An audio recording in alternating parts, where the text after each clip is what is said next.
নমস্কাৰ। প্ৰাণৰ শিল্পীজনক শ্ৰদ্ধা জনাই এটি কাল্পনিক লেখা। লিখনি ৰাজীৱ বৰুৱা।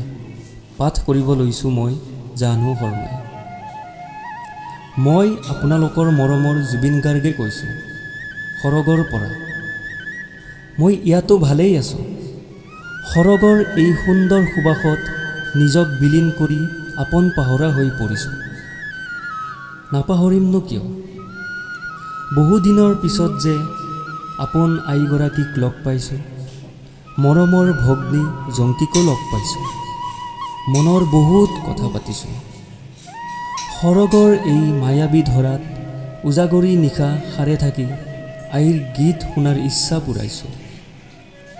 আইয়ে আৰু জংকীৰ অবিহনে মই অতিবাহিত কৰা বেদনাদায়ক সময়খিনি কথাবোৰ ব্যক্ত কৰোঁতে মোৰ দুচকুৰে নিগৰিত হৈছিল অশ্ৰুসিক্ত নয়ন। সেয়া আছিল অভিমান তেওঁলোকৰ প্ৰতি। সৰগত ভূপেন মামা, ৰাণাদা, জ্যোতি, বিষ্ণুপ্ৰসাদ ৰাভাৰ দৰে আপোন মোৰ অসমী আইৰ আৰু বহু চিনাকি শিল্পীৰ সান্নিধ্য লাভ কৰিছোঁ। মই সৰগত অহা খবৰটো পাই মোলৈ অপেক্ষা কৰিছিল শ্ৰদ্ধাৰ মোৰ পিতৃস্বৰূপ ভাইমন দায়ো, লগতে নিপন মামা, ভাইটি কিশোৰকো দেখা পাইছোঁ। জোনবাই দেশত মোলৈ অপেক্ষা কৰিছিল কণ্ঠশিল্পী ভিতালী আৰু গায়ত্ৰীয়েও। মই অহা বুলি জানি তেওঁলোকেও মোলৈ অপেক্ষা কৰিছিল আৰু সৰগখনলৈ মোক আদৰণি গীত হিচাপে প্ৰত্যেকেই গাইছিল মায়াবিনী।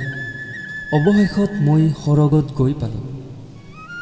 মই ব্যক্ত কৰিলোঁ তেওঁলোকক পলম হোৱাৰ কাৰণ।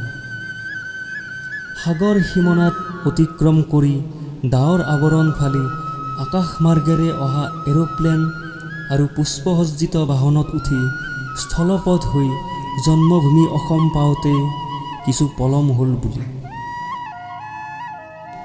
সময়ো বৰ নিষ্ঠুৰ। লগৰ সংগী কেইজনো মই ভবাৰ দৰে নাছিল। সেয়ে নিয়তিৰ ওচৰত মোৰ জীৱনে হাৰ মানিলে। এয়া মোৰ দুৰ্ভাগ্য। নতুবা হয়তো আজিও আপোনালোকৰ মাজতেই থাকিলোঁ হয়। আৰু বহুত কাম বাকী থাকি গ'ল। সপোনবোৰ ক্ষন্তেকতে স্তব্ধ হৈ ৰ'ল। মই কল্পনা কৰা নাছিলোঁ সেয়া যে অন্তিম সময় মোৰ বাবে ৰৈ আছিল বুলি। মোৰ মৃত্যু খবৰ পাই আপোনালোক যে আহি মোক সংগ দিছে, সেয়াই মোৰ বাবে যথেষ্ট। মই জানিছিলোঁৱেই যে মোৰ মৃত্যু খবৰে শোকস্তব্ধ হ'ব অসম। কোনেও সহজভাৱে মানি ল'ব নোৱাৰে মোৰ অকাল মৃত্যু খবৰটি। আপোনালোকে জানেই যে মই মানুহৰ মাজত থাকি ভাল পাওঁ। বৰ্তমান সোণাপুৰ মোৰ শেষ ঠিকনা। আহিব কেতিয়াবা, লগ হ'ম। অকলশৰীয়া নকৰিব।